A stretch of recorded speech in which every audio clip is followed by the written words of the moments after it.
Hey everybody, how's it going? I just wanted to talk a little bit about the course and some stuff from the last couple of weeks and going forward in your programs and everything like that. So this class is, for a lot of you, not like the courses you're going to be taking in your particular major. So in other words, it's not specific to a subject matter. That's why we can have different people from different majors, different programs, all in the same course. The information that we went over in this course in research methods would be no different if it was taught in a sociology department, a physics department, or whatever. It's how research is done, and that doesn't matter what field you're in. You're going to then take these skills, these tools of research back to your area of interest, your field of study, and use them to study whatever the context is of interest for you. Now, I recognize that this was a short 5-week period that included all of the kind of information that you would in a normal 15-week period. So it's a highly condensed version. And because of that, there is a lot of content. And I understand that, and I respect that. And I just wanted to let people in on a little bit of the psychology or thinking of on my end on this kind of thing. For some of you, for a lot of you, it's possible that this will be the only methodological course you take in your master's program. For some of you, it may not be, but for many of you, it may be. If some of you go on for a other degree, a doctorate degree or something like that, you'll take many more. But for now, this could be the only one. It is impossible to make experts in research methods in one course, in anything. You can't make even if it was just a quantitative course or just a qualitative, and we just focused on those methods and things. I couldn't make you an expert in one course anyway. It wouldn't happen, let alone one online course in the summer. So the task really is to get as much information as we can to make you confident that you have some idea going forward into how to get the ball rolling, how to get the process started. And also, when you get into your fields of study, you're going to be doing a lot of reading of research. At least being able to read and recognize, be like, oh yeah, I remember that, or I saw that. I understand what they did here. Oh, I get that, if that makes sense. So giving you some broad understanding of the terms and ways in which things work so you can have some confidence and understanding when you read things.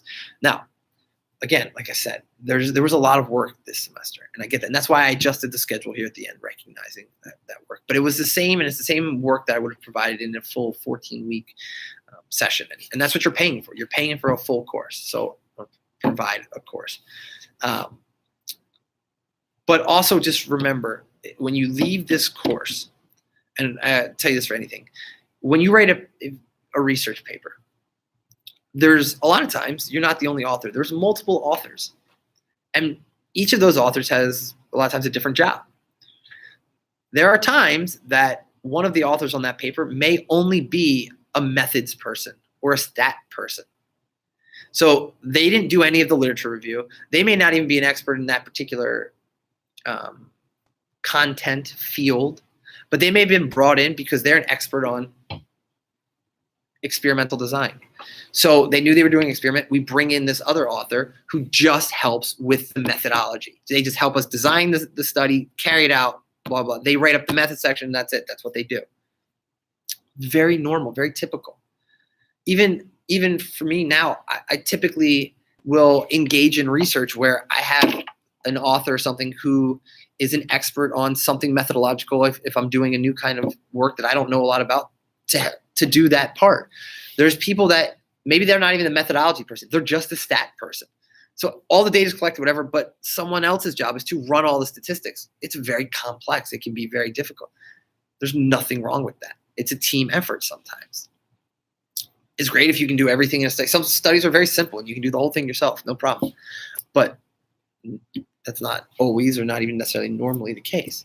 The other thing is, I don't want you to forget that moving forward, some suggestions.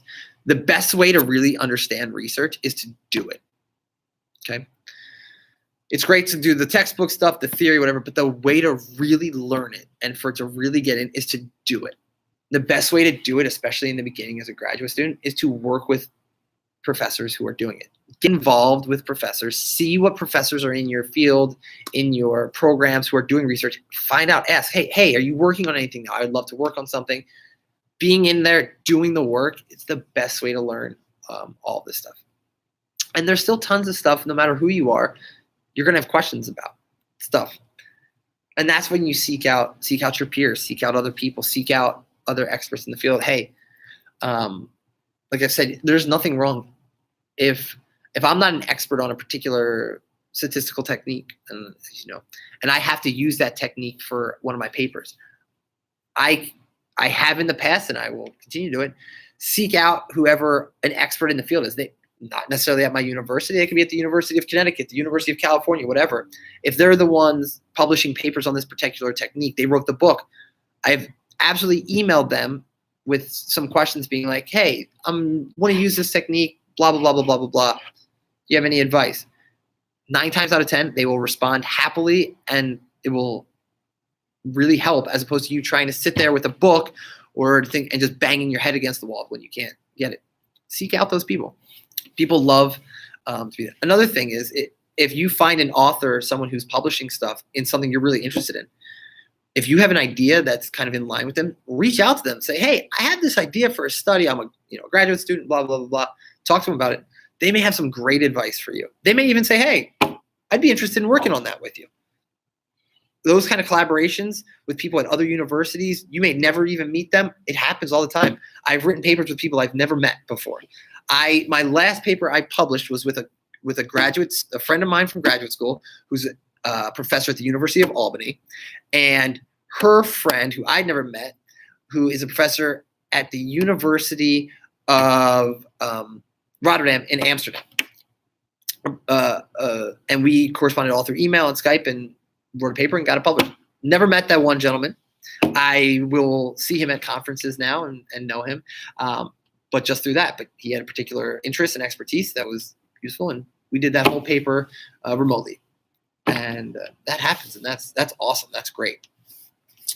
So I just wanted to kind of put those things out there and let people know what was going on. Again, please seek me out if you have any questions or anything like that. I'm happy to talk to you. All right.